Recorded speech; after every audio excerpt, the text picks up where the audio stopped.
As you are aware, we have been working with Mosley Architects and with City to develop a long-range plan for expansion of our schools to meet the growing enrollment that we've seen over the last 10 years or more. Mosley was commissioned to put together options for the school board and city council to consider. And there were a number of options that we looked at. At the same time, as the board knows, we have a working group that includes 2 school board members, 2 city council members, and members of the staff of each entity. That group has met and considered the attached strategy, and we feel, Mr. Broody, who's present tonight, and Mr. Kelly as well, feel that this is the best plan that we have for moving forward. We will be able to address the overcrowded conditions at Hugh Mercer by expanding Lafayette.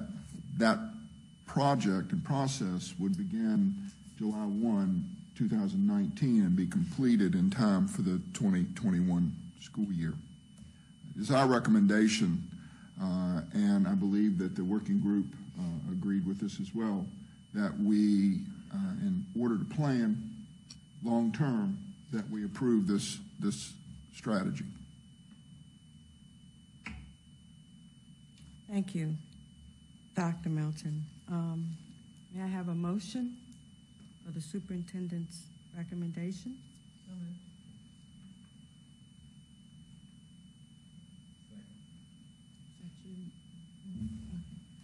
Moved by Ms. Reams, second by Mr. Bailey. Is there any discussion? So I'm still not 100% on board with the idea of doing an expansion at Lafayette. It just seems like we're building onto a school and we're not going to get the amount of space that we need in that build. It just, from what Mosley said, it sounds like we're going to be at capacity the moment it opens the doors. So I'm just not sure that that's. I think that what convinced me was the sincerity of council and a feeling that they were going to help us regardless, recognizing that based on finances, this is what they need to provide at this time. But, you know, we had extensive conversation, and for me to even be speaking about it means that I had to have been convinced, because, you know, for me it's been new school, promises, promises, promises. But I also recognize economics, and I understand it. And while we need something, they presented it in a way that they would address that new school. It's not like it's off the table. It is still on the table, so, which is why I was comfortable.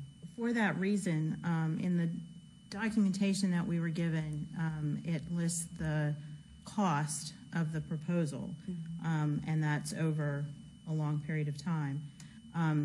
For the record, and as a citizen of the city, can we state roughly what the cost of a new school would be if we did that rather than this extended over time?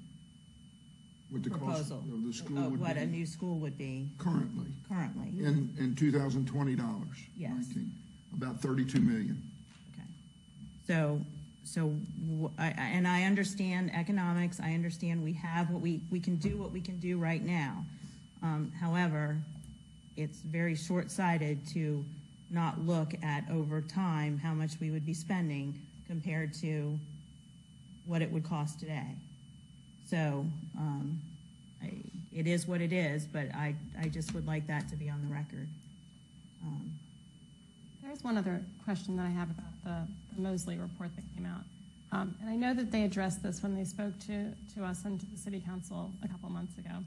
But in the numbers, the projected numbers and the actual numbers that they have listed on that chart in here, they don't put the VPI kids in that number. So there's 1,000 kids at Hugh Mercer right now, but on that chart, it looks like there's only 921. And Which, as we were going through that presentation, and you'll see tonight that we have 921 because that's your kindergarten, but we will also mention the fact that I think there are 68.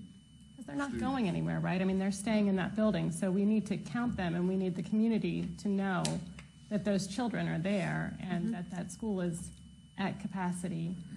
I mean, I just feel like we're doing ourselves a disservice by not, letting the community know that those numbers are there. Agreed.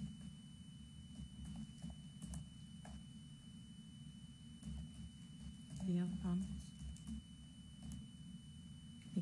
Okay, then I will call for the vote. All in favor? Aye. Aye. All not in favor? Nay. Nay. Ayes have it, and the vote passes.